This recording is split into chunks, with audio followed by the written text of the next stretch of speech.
Well, our weekly channel points requests on this channel continue this week with Quaid's 4th total request on this channel. He had previously requested such classics as Birdemic, Santa's Sleigh, and of course, House of the Dead, everybody's favorite movie. But Quaid might have outdone himself this time, as today we're going to be reviewing Con Air, released in 1997. So this movie is basically about a man who goes to prison for like 8 years for defending his wife, and then he finally gets out of prison, but he has to go on a prison transport plane, and then the other prisoners hijack the plane, and he just gets caught up in a whole bunch of shit. The movie stars Nicolas Cage, who is sporting probably the worst country accent I have ever heard in my entire life. And it is bad to the point where it's completely hilarious. Like, seriously, it's a really bad country accent. He tried to do an Alabama accent, and yeah, just look it up, it didn't go well. This movie had a real star-studded cast outside of Cage as well, also starring John Cusack, John Malkovich, Steve Buscemi, Ving Rhames, Colm Meaney, Danny Trejo, and Dave Chappelle. This movie cost a lot of money to make, but it's all good because it made back a whole lot of money. On a $75 million budget,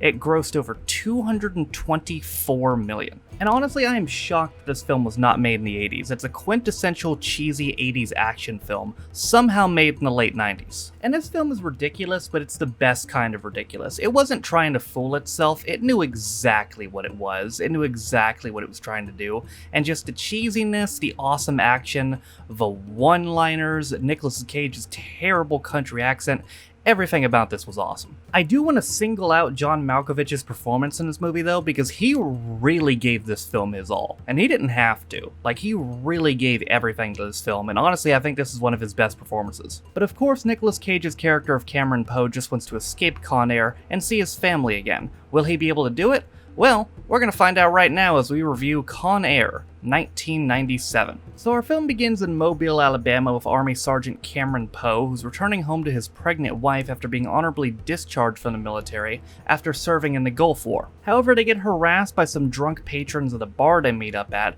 and Poe ends up getting jumped. One of the guys pulls a knife on him, which Poe turns back around on him and accidentally kills him. Poe wants to plead not guilty, but his lawyer's like, no, if you plead not guilty, you'll get 10 years. Plead guilty, you only get 4. And then he pleads guilty and gets 7 to 10 years anyway, so like, what the fuck? So after being in prison for 8 years and writing letters back and forth with his daughter, he's finally paroled. He's gonna get dropped off by a prison transport plane, along with his cellmate named Baby-O, who's still got a lot of time left to serve. Baby-O is also diabetic, which might not seem like important information, but trust me, it is. So the plane ride's being overseen by Vince Larkin, who's a US Marshal. He also has to deal with 2 douchebag DEA agents though, Duncan Malloy and Willie Sims. Sims is actually gonna go undercover as a criminal on the plane to get information on a drug lord named Francisco Cedino, who's gonna get picked up when they stop in Carson City. So there's a lot of major criminals on this plane, including William Billy Bedlam Bedford, who's a mass murderer,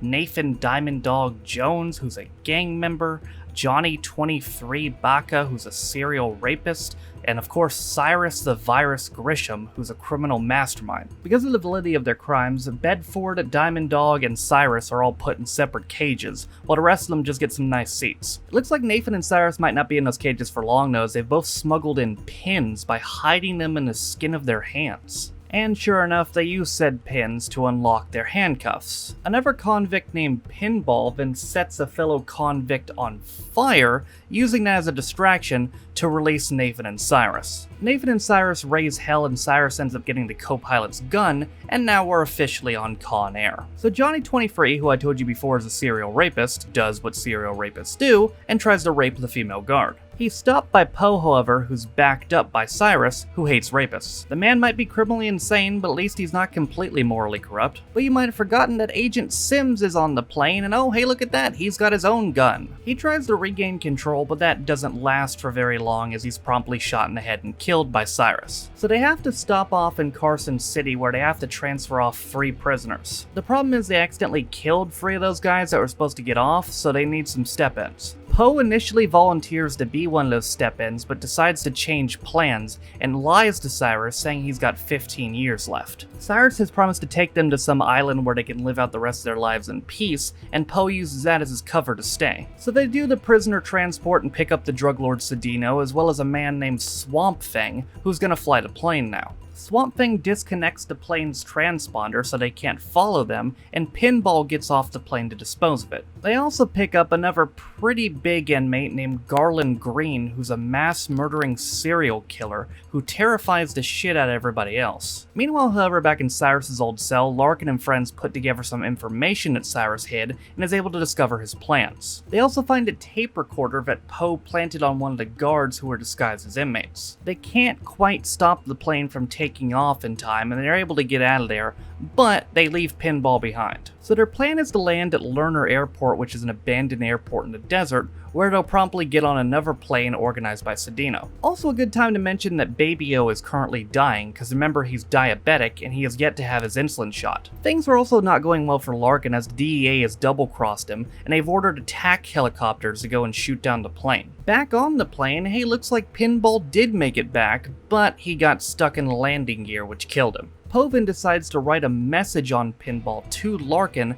before throwing him out of the plane. Things are also starting to unravel for Poe as Bedford has become suspicious about whether Poe's really telling the truth about having 15 years left in the sentence. And Bedford's suspicions are confirmed as he goes through Poe's personal shit and finds his letter about being paroled. They end up brawling and Poe kills Bedford by impaling him through some metal pole. Meanwhile, Larkin stole Agent Malloy's car and used it to get to the airfield first, and the plane lands shortly after. So Nathan is getting ready to execute the remaining guards, but Poe's able to save them by convincing him that they need them as hostages. Poe then offers to go look for a fuel truck, but this is just an excuse to look for an insulin needle for Baby O, who again is dying. Johnny 23 meanwhile alerts the others that the National Guard is coming, while Garland finds a little girl in an abandoned pool and starts having a tea party with him. I was pretty sure she was just a figment of his imagination, but turns out she wasn't. I think she was actually real. While looking for that needle, meanwhile, Poe is jumped by 3 men hired by Cedino, who are actually running a private plane, which Cedino was going to take out of there by himself. Larkin shows up though, and him and Poe take down the men before squaring off. Larkin tells Poe to take down the ship, which Poe agrees to, as long as Larkin tells his wife and his kid that he loves them. Meanwhile, Cedino tries to escape on his private plane, but Larkin takes out the end of it. And then, using Swamp Thing's cigarette, Cyrus brutally burns him to death. So the National Guard's all about to show up, but luckily the prisoners found a cache of shotguns and M16s stored in the plane. Great! They lay a trap for the National Guard, which culminates in some huge, awesome fight, but Larkin's able to protect them by using a bulldozer. Meanwhile, Poe finally found those needles and he's able to get back to the plane before Johnny 23 can rape that female guard again, and he finally gives Baby O his insulin. Poe had also tied a rope to the plane to try to stop it from taking off, but he's not able to quite do that, and the plane takes off anyway. But Cyrus smells a rat and he's determined that said rats are Baby O and Poe after he found Poe's parole letter and Bedford's body. Cyrus shoots Baby O and he's getting ready to kill both him and Poe before Larkin and Malloy show up in attack helicopters. So Malloy's chopper keeps firing at the plane. He's about to fire a missile at it, but luckily Poe's able to get in the cockpit and able to talk him down before he fires it. Larkin wants them to land at McCarran International Airport, but the plane is badly damaged and doesn't have enough fuel to get there, so they're gonna have to land right on the Las Vegas Strip.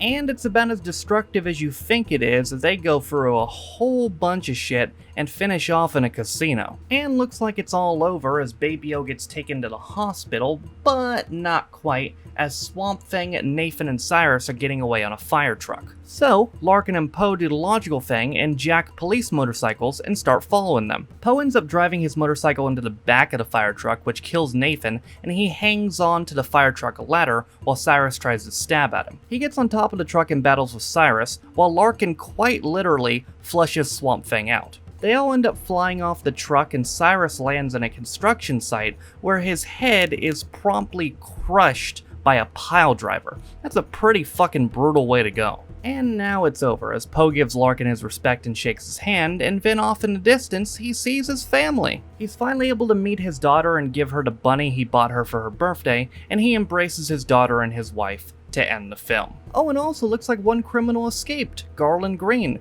who's gambling at a casino. So ladies and gentlemen, my best advice for you if you want to watch this film is don't take it seriously, because this is just good old-fashioned fun. It's a hilariously cheesy action film, and honestly, I think it's a legitimate good film. In addition to a star-studded cast, it's just like, if any film that tries to be fun is automatically a good film. Like, I don't care if there's some things that would technically make it a bad film, like, you know, the cheesy acting, the terrible country accent, you know, the basic, you know, action movie plot, all that. I don't care. As long as a movie is fun, in my view, it's automatically a good film. This movie is fun. So in my view, this is automatically a good film. And in conclusion, I don't really have anything other to say than that. If you're looking for a fun 2 hours to kill, then go check out Con Air. And thank you again to Quaid for requesting this. Out of your 4 requests, I think this is your best so far. So next week, ladies and gentlemen, we will shift gears majorly once again as we go from this to a very classic film you all might know, Who Framed Roger Rabbit. But that's next week, and this week we are concluding on the over-the-top fun that is Con Air. Go check it out if you have the chance, and that's going to do it for me today. Thank you guys for watching. If you liked this video, be sure to like it. Thank you for all my patrons for supporting me and my channels. If you want to follow any of my social media links, they are in the description down below. With all that being said, though, my name is Noah Taft. This has been my review of Con Air 1997, and I'll see you guys next time. Bye.